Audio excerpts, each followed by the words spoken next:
Salam kebangkitan, salam penuaian. Semangat pagi! Semuanya semangat pagi. Apa kabarnya Bapak Ibu semuanya? Anak-anak Tuhan yang luar biasa, yang hebat ya. Senang sekali hari ini Selasa 10 Desember 2024 kita boleh bersama-sama kembali. Saya harap Bapak Ibu semua dalam keadaan baik, sehat, dan diberkati oleh Tuhan ya. Baik, mari kita buka Alkitab kita dari kitab Yeremia pasal 17 ayat 7 sampai dengan ayat yang ke-8. Yeremia pasal 17 ayat 7 sampai dengan ayat yang ke-8. Kita baca sama-sama ya. 2, 3. Diberkatilah orang yang mengandalkan Tuhan. Ya, kalau ada kata berkat, setiap kita suka sekali mendengarnya dan kita juga suka diberkati. Ayat ini dengan jelas berkata, diberkatilah orang yang mengandalkan Tuhan, yang menaruh harapannya pada Tuhan. Nah, Bapak Ibu sekalian, kalau kita kepengen diberkati oleh Tuhan, kita kepengen keluarga kita diberkati oleh Tuhan. Keluarga yang diberkati itu bagaimana? Keluarga yang diberkati ketika hubungan suami, istri, orang tua, anak, menantu, mertua, Bapak Ibu sekalian hidupnya rukun, itu namanya keluarga yang diberkati oleh Tuhan. Ya, orang yang diberkati oleh Tuhan bagaimana? Apa saja yang dikerjakan, ya, dipegang oleh kedua belah tangannya, diperbuat dan menjadi berhasil, itu adalah orang yang diberkati oleh Tuhan. Kita lihat ada orang-orang di sekeliling kita, ya. Mungkin kita sudah mengenalnya cukup lama, Bapak Ibu sekalian. Tetapi setiap apa yang dikerjakan tidak bisa membawa kepada kemaksimalan. Apa yang dikerjakan bahkan seringkali mengalami kegagalan. Ya. Kembali kepada ayat ini dikatakan, diberkatilah orang yang mengandalkan Tuhan, yang menaruh harapannya pada Tuhan. Jadi dengan jelas ayat ini berkata, kalau kita kepengen diberkati di semua area kehidupan kita, baik dalam kerohanian, dalam keuangan, dalam keluarga, dalam karakter, dalam kesehatan, maka pesan Tuhan dengan jelas berkata, andalkan Tuhan dan taruh harapan kita hanya kepada Tuhan. Bersama saya ucapkan hanya kepada Tuhan. 2, 3, hanya kepada Tuhan.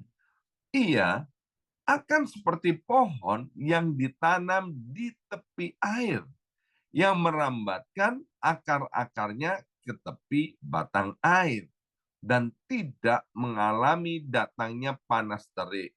Daunnya tetap hijau, ia tidak khawatir dalam tahun kering, dan tidak berhenti menghasilkan buah. 16 tahun yang lalu, Bapak Ibu sekalian, kurang lebih tahun 2008, ketika saya memulai pelayanan di New York ini, maka pada bulan September, Oktober, atau November, Bapak Ibu sekalian, seringkali jemaat mengajak kami untuk pergi ke kebun apel, ya, sebab di New York banyak sekali kebun apel dibuka untuk umum, dan kita masuk ke kebun apel itu nggak perlu bayar tiket dan kita boleh makan sepuasnya tanpa membayar, ya.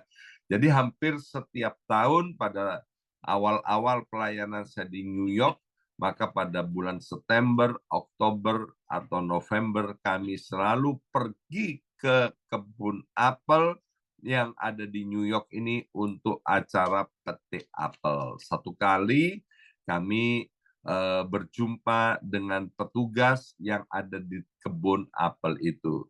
Waktu kami ngobrol-ngobrol, kami tanya mengapa ini. pohon apelnya begitu bagus ya, buahnya itu begitu rindang, lebat sekali dengan nggak terlalu tinggi kami bisa petik Bapak Ibu sekalian dan rasanya manis. Maka petugas itu berkata begini, rahasianya sederhana banget ya. Dia bilang gini, kami memberikan perhatian secara khusus kepada kepada akar pohon apel itu. Jadi yang diperhatikan secara khusus itu adalah akarnya, ya.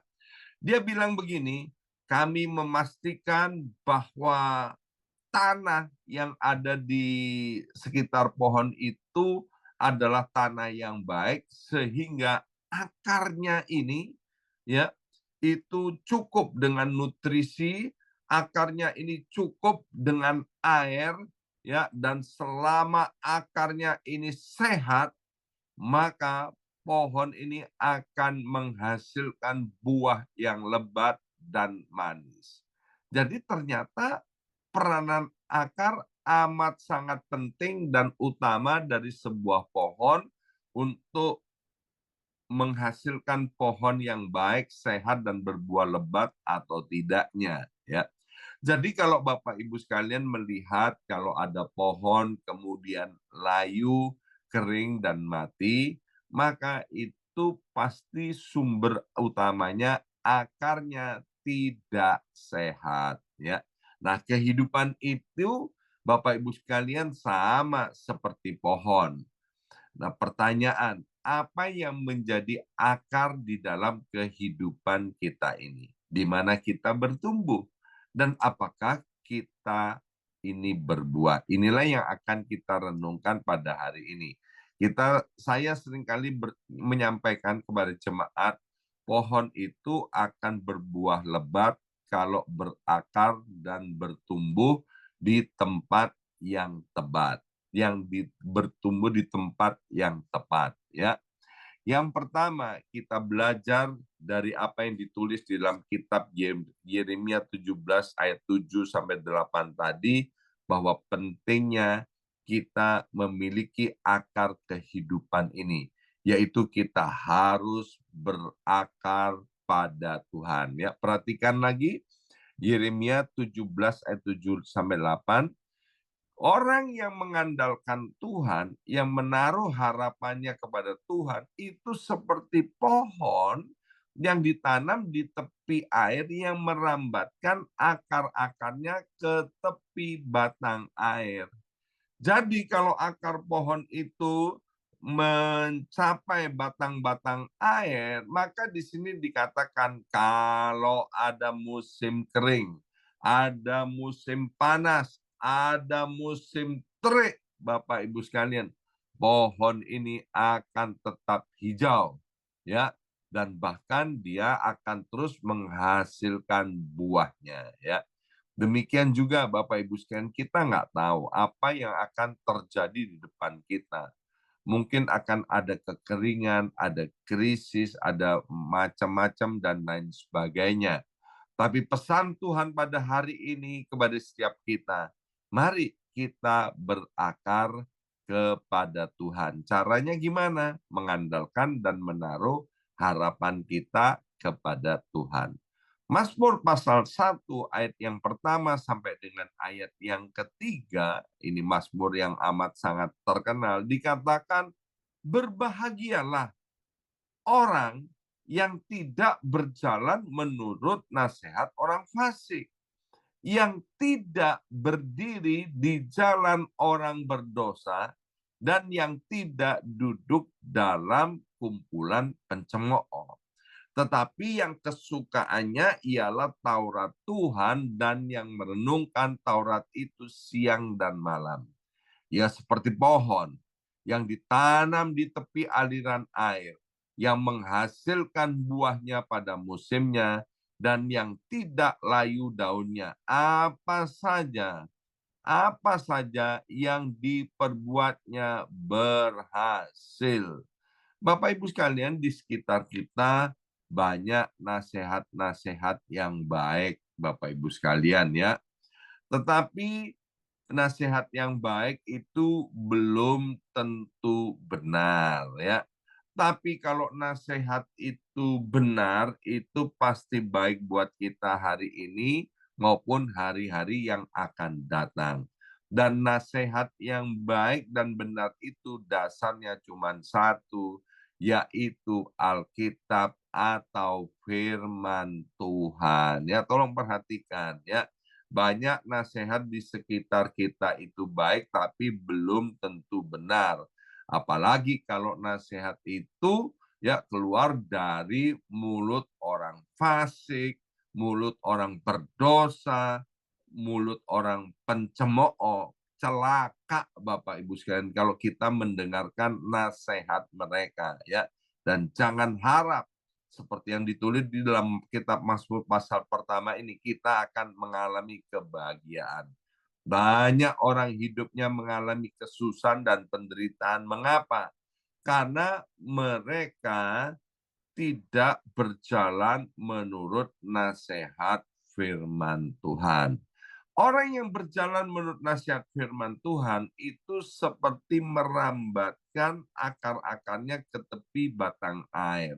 Orang yang berjalan menurut nasihat firman Tuhan itu adalah orang yang mengandalkan Tuhan dan menaruh harapannya kepada Tuhan. Ya, saya sebagai gembala, Bapak Ibu sekalian, saya akan berusaha sebisa saya untuk mencegah Bapak Ibu sekalian melakukan hal-hal yang tidak sesuai dengan firman Tuhan. Mengapa? Supaya Bapak Ibu tidak mengalami celaka.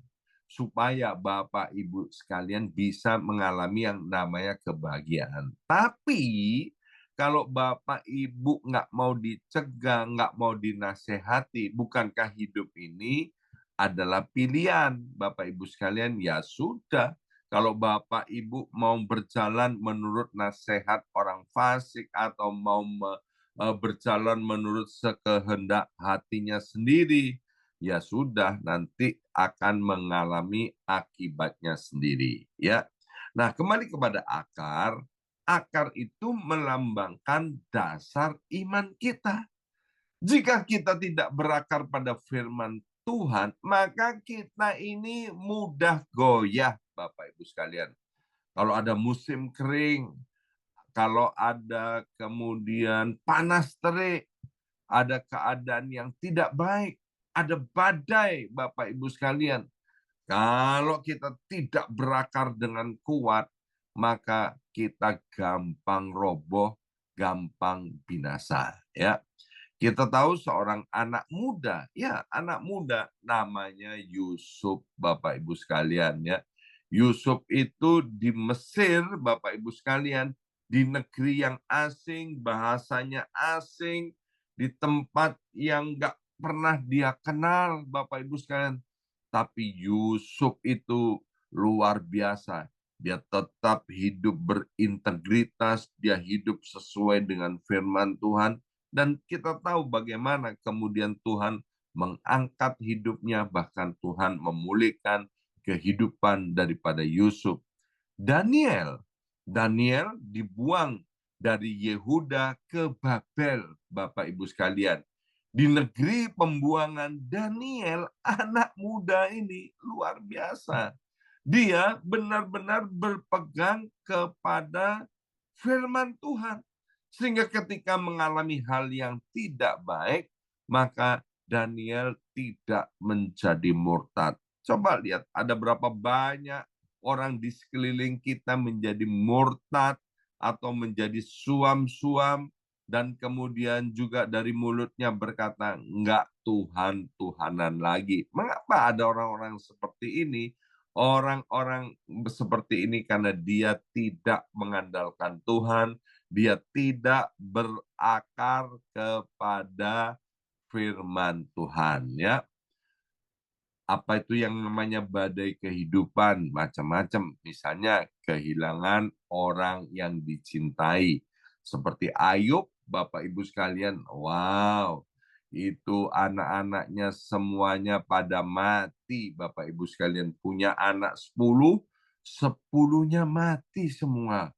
Oh, itu Bapak Ibu sekalian ya, betapa syaknya yang namanya Ayub itu. Tapi kalau kita belajar kitab Ayub, bagaimana Ayub itu kehilangan orang-orang yang dicintainya, anak-anak yang dicintainya, tapi Ayub tetap berdiri teguh di dalam Tuhan. Kenapa?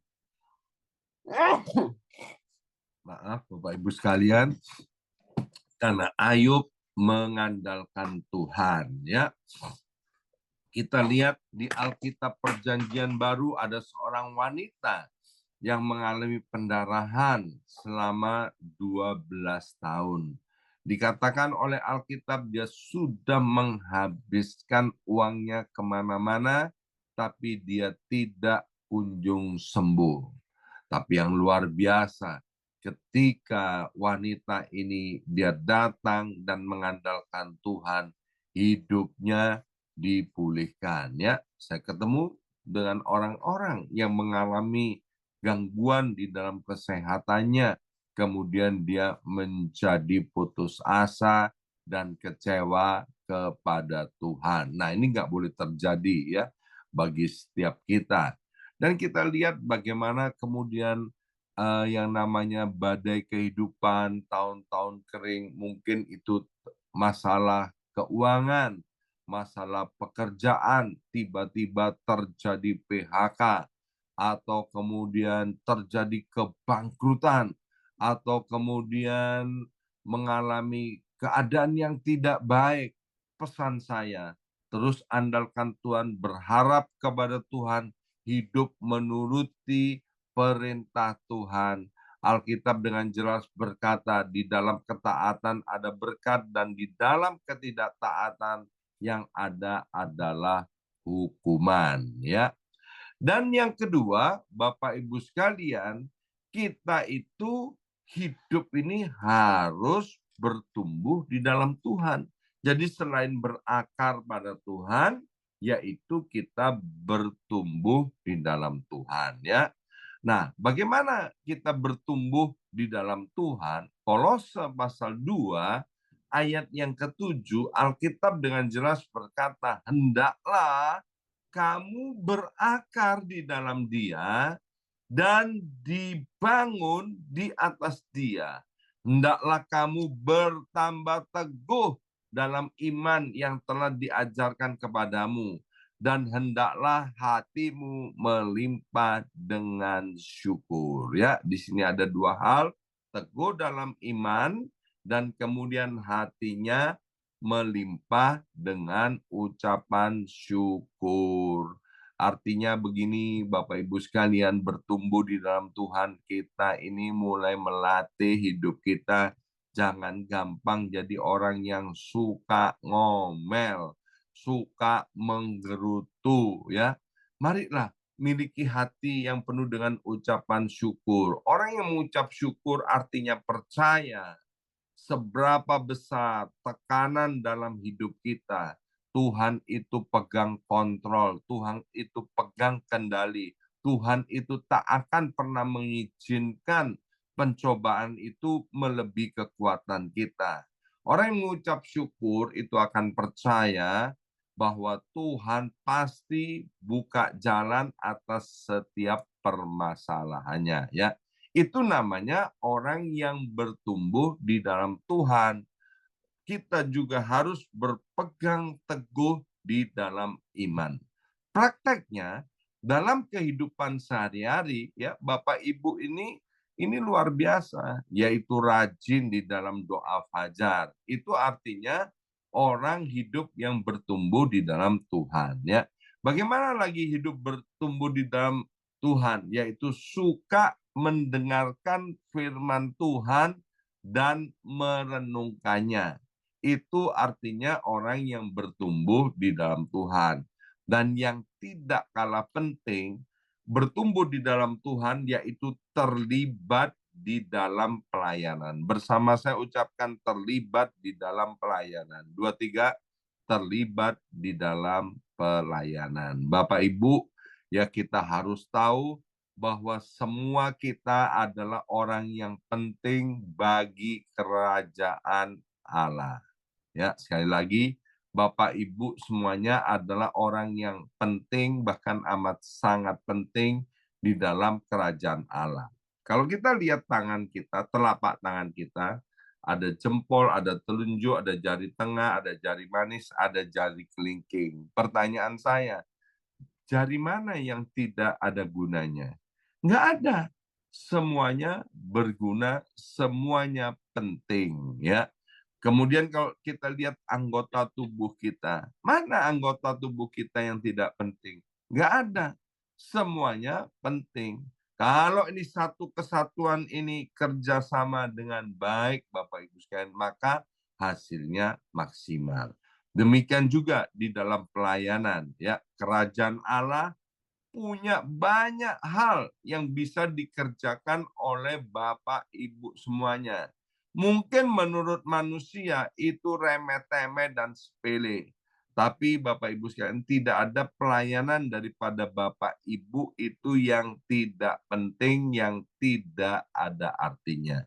Maka itu pada kesempatan ini, saya mau mengencourage, memotivasi Bapak Ibu sekalian, sebelum tahun 2024 ini berakhir. Ayo kita mulai terlibat di dalam pelayanan, ya. Kita mulai ambil bagian di dalam pelayanan. Ada itu pelayanan yang namanya doa, ada pelayanan yang namanya memperhatikan jemaat, ada lagi pelayanan menguatkan yang lemah. Masih banyak sekali Bapak Ibu sekalian. Kenapa? Agar supaya kita bisa bertumbuh di dalam Tuhan. Dan yang terakhir, ya, setelah berakar, bertumbuh, kita harus berbuah. Bersama saya ucapkan berbuah. 2, 3, berbuah, ya. Buah apa yang harus dihasilkan oleh kita? Yang pertama, yaitu tentu buah-buah roh, ya. Karakter kita harus mencerminkan Kristus. Di dalam Galatia 5, 22-23 dikatakan kasih, sukacita, damai sejahtera, kesabaran, kemurahan, kebaikan, kesetiaan, kelemah lembutan, penguasaan diri, itu harus muncul di dalam hidup kita. Selain itu, yaitu buah memberitakan Injil. Buah apa? Yaitu buah membawa jiwa-jiwa. Dalam Christmas Rally bagian yang pertama, ya, Pastor Juan Mogi itu menyampaikan kepada kita, inilah kesempatan yang baik kita untuk bersaksi dan membawa jiwa-jiwa datang kepada Tuhan. Ayo Bapak Ibu sekalian, sekarang berlomba-lomba, kita ajak teman kita, kenalan kita, bukan hanya untuk mereka pergi hangout, jalan-jalan, makan, ya. Tapi ayo bawa mereka sekarang ke gereja untuk mengalami perjumpaan dengan Tuhan. Gereja BMC New York menyediakan fasilitas yang luar biasa. Setiap minggu sore di bulan Desember ini kita mengadakan Christmas Rally, ya. Inilah kesempatan kita bawa orang-orang teman kita yang biasanya cuma teman bermain, hahaha, hihi, untuk teman pergi makan, pergi jalan-jalan, ya. Inilah kesempatan kita bawa mereka untuk mengalami Tuhan, ya. Hidup kita harus berbuah dan memberi dampak kepada orang lain. Artinya apa? Orang melihat kita, orang itu harus bisa melihat Kristus. Hari ini kita sudah belajar 3 hal. Pentingnya berakar di dalam Tuhan, bertumbuh di dalam Tuhan, dan menghasilkan buah di dalam kehidupan ini. Maka apa yang ditulis di dalam kitab Yeremia 17 ayat 7 sampai dengan 8, dan juga apa yang ditulis dalam Mazmur pasal pertama ayat 1 sampai dengan ayat yang ketiga, pasti kita alami. Kita diberkati oleh Tuhan dan hidup kita menjadi berbahagia. Amin. Mari kita berdoa. Materaikan siap benih kebenaran firman Tuhan, ya Aba, ya Bapa. Kami tahu bukan satu kebetulan kami mendengarkan firman Tuhan yang indah pada hari ini. karena Engkau mau agar setiap kami diberkati dan hidupnya berbahagia. Karena Engkau adalah Tuhan Allah kami yang maha baik. Maka itu Tuhan, ajar kami, tolong kami dengan kuasa Roh Kudus-Mu untuk kami menjadi pelaku-pelaku kebenaran firman Tuhan. Dalam nama Yesus kami sudah berdoa. Haleluya. Amin, amin, amin.